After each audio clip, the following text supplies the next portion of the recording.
In this story, every time you hear this sound, please turn the page.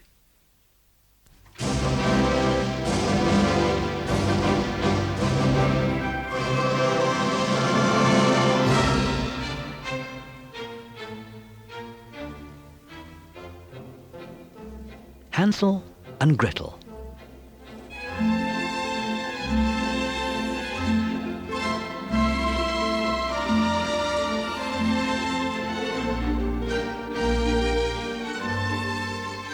Once upon a time, there were two children, a boy called Hansel and his sister Gretel.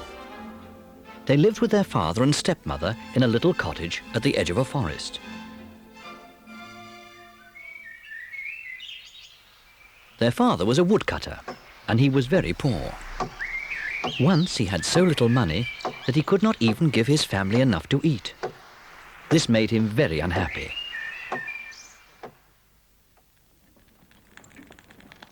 How can we feed the children? He asked his wife one night. We have just enough for 2, but not for 4. His wife did not really like the children. Listen, husband, She replied. I know what we must do. Tomorrow we will take the children into the thickest part of the forest. We will make a fire for them and give them each a small piece of bread. Then we must leave them there. They will never find their way home. We shall be free of them. I could never do that, Said the woodcutter. How can you even think of such a thing? You fool! His wife cried, Then we will all die of hunger. and she gave him no peace until at last he agreed.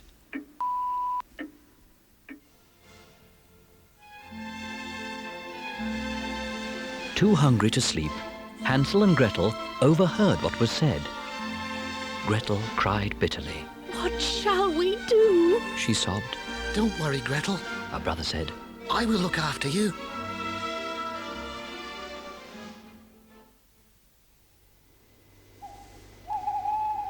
Once his parents were asleep, he crept quietly outside.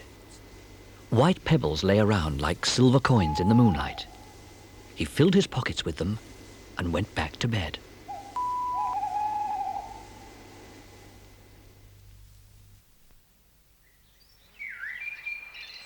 Early next morning, the woodcutter's wife wakened the two children. Get up. She told them. We are going into the forest to chop wood. She gave them each a piece of bread. This is for your dinner. Don't eat it before then. They all set out together. Hansel's pockets were full of pebbles, so Gretel carried their bread in her apron. They had gone a little way when Hansel stopped and looked back towards the house. After he'd done this several times, his father spoke to him. Hansel, why are you lagging behind? My white cat is on the roof, Father. Said Hansel. I am trying to say goodbye. That isn't a cat, you silly boy. Scolded his stepmother. It's the sun shining on the white chimney. But Hansel wasn't really looking at a cat. Each time he stopped, he dropped a pebble from his pocket onto the path. They came to the middle of the forest. The woodcutter told his children to gather sticks. I will make a fire. He said. Then you won't be cold. Soon a fire was burning brightly. Rest here. Their stepmother said. We are going to chop wood. We will come for you when we are ready. Hansel and Gretel sat by the fire. At noon, they ate their bread.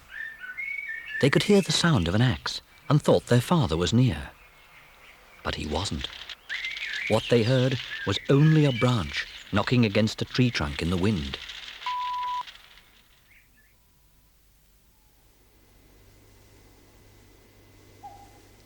Hansel and Gretel waited so long that they fell asleep. When they woke, it was dark. What shall we do? Gretel was frightened. Hansel comforted her. Wait until the moon comes up. He said. Then we will find our way home.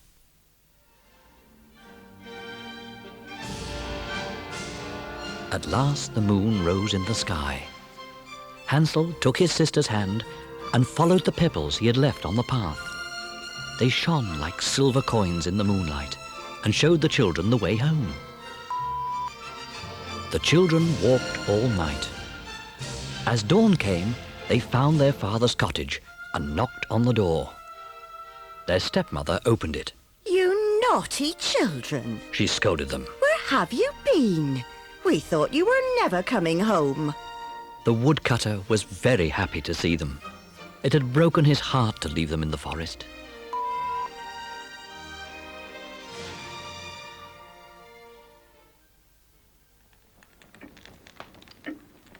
Before long, the family had very little food again.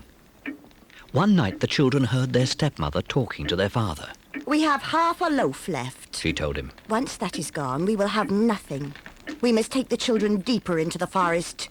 This time they must not find their way home. It is the only escape for us. The woodcutter's heart was heavy. He would rather have shared his last crust with his children. But his wife would not listen to his pleading, and again he had to agree.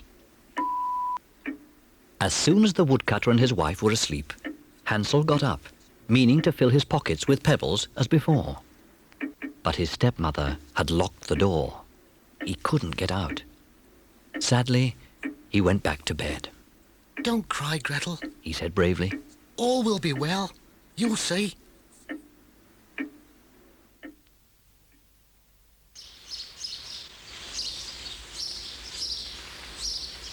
Early next morning, the stepmother wakened the children. Before they left for the forest, she gave them each a very small piece of bread. As they walked through the trees, Hansel bent down every now and then. Each time, he dropped a crumb of bread onto the path. Hansel, why do you keep stopping? His father asked. I'm looking back at my little dove. Hansel replied. He's nodding goodbye to me. You silly boy. The woodcutter's wife said scornfully. That isn't a dove. It's the sun shining on the chimney. But as he went, Hansel still kept on, dropping crumbs. The woodcutter's wife led the children to a part of the forest they didn't know. Making a huge fire, she told them, Stay here by the fire. We're going into the forest to cut wood. We'll fetch you in the evening.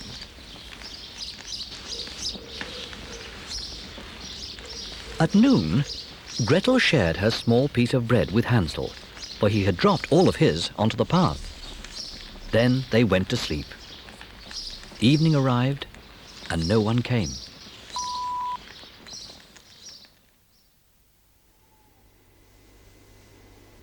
Don't be afraid, Gretel. Hansel told his sister as it grew dark. When the moon comes up, we will see the crumbs of bread I dropped. They will lead us home. Soon the moon shone, but they couldn't see any bread. The birds had eaten it all. We'll soon find the way. Hansel kept telling his sister. But they didn't.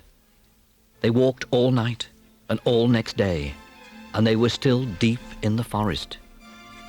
They were so tired they could go no further, and lay down under a tree to sleep.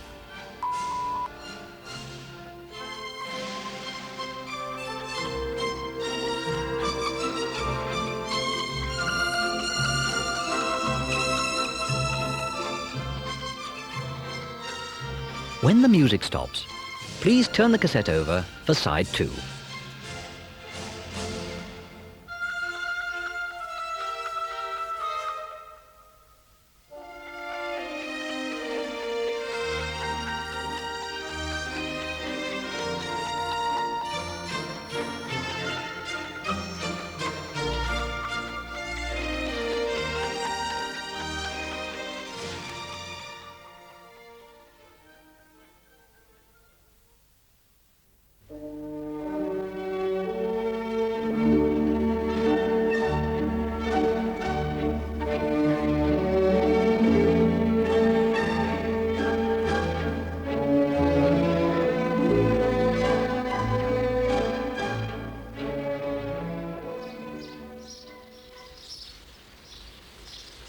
Next morning, the children walked on.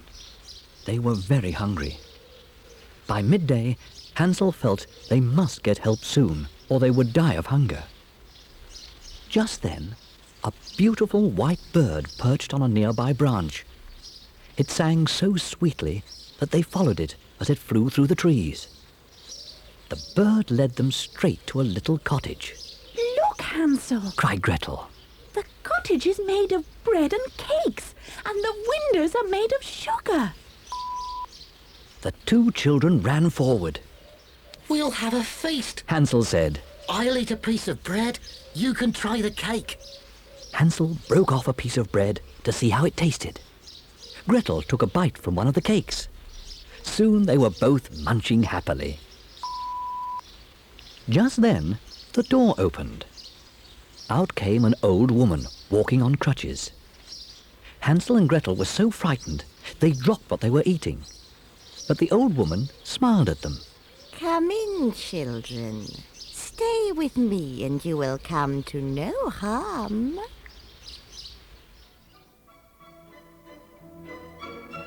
Taking them by the hand, she led them inside the little cottage. A meal of pancakes, milk and fruit lay ready on the table. In the back room were two little beds. After they had eaten, the children lay down, happy to be safe at last. The old woman had been very kind to Hansel and Gretel, but they did not know that she was really a wicked old witch who trapped children. She couldn't see very well, for witches have bad eyesight, but she had a fine sense of smell, as animals do. She could smell children coming. The house of bread and cakes had been built to tempt children in. Once inside, the witch cooked them and ate them. Now that Hansel and Gretel were asleep in the little beds, the witch gave an evil laugh. These two shall not escape. She cackled.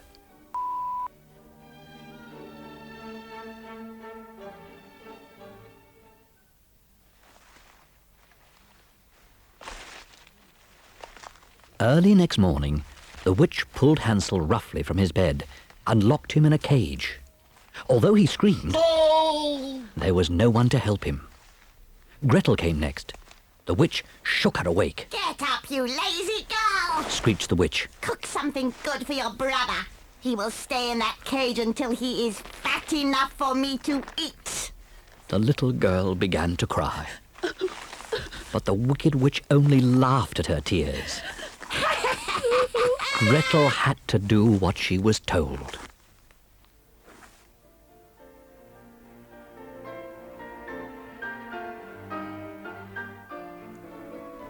Day after day passed. As the witch had hidden the key, Hansel had to stay in the cage.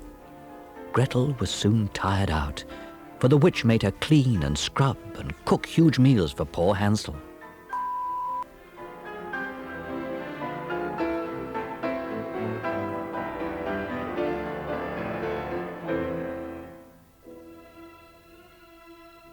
Every morning, the witch went up to the cage. Hold out your finger, Hansel. She would cackle. Let me feel if you are fat enough to eat. But Hansel would hold out a bone instead. The witch had such bad eyesight that she always thought it was his finger. She wondered why it grew no fatter. 4 weeks passed.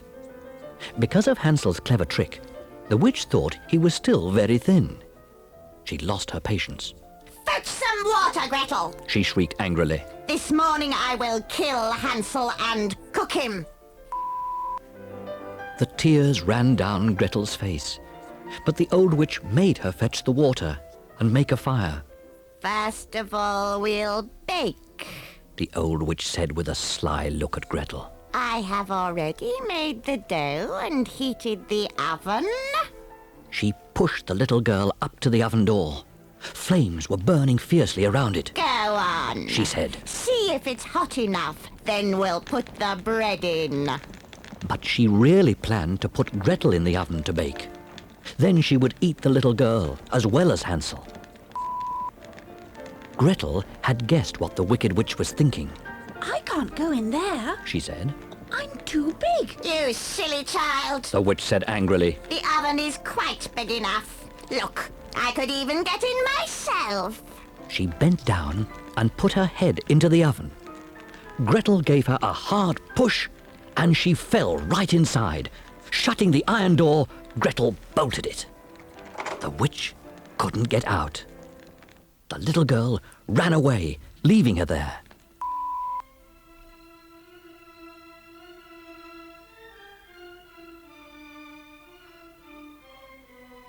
Gretel ran to Hansel's cage. The witch is dead! She cried. We're safe!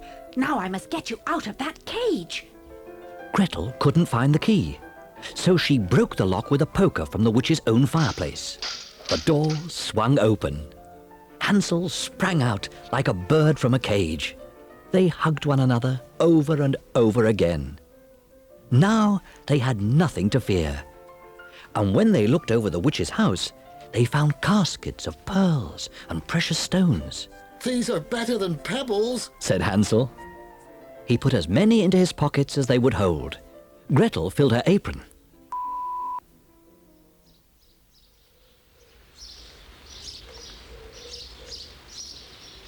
We must get out of this enchanted wood, Hansel told his sister. They left the witch's cottage and walked away through the trees. Hours later, they came to a large stretch of water. There's no bridge. Hansel said in dismay. We can't get over. There isn't a boat either. Gretel said. But look, there is a white duck. I will ask her to help. The duck agreed. She took them across the water on her back, one at a time, and soon they stood safely on the other side.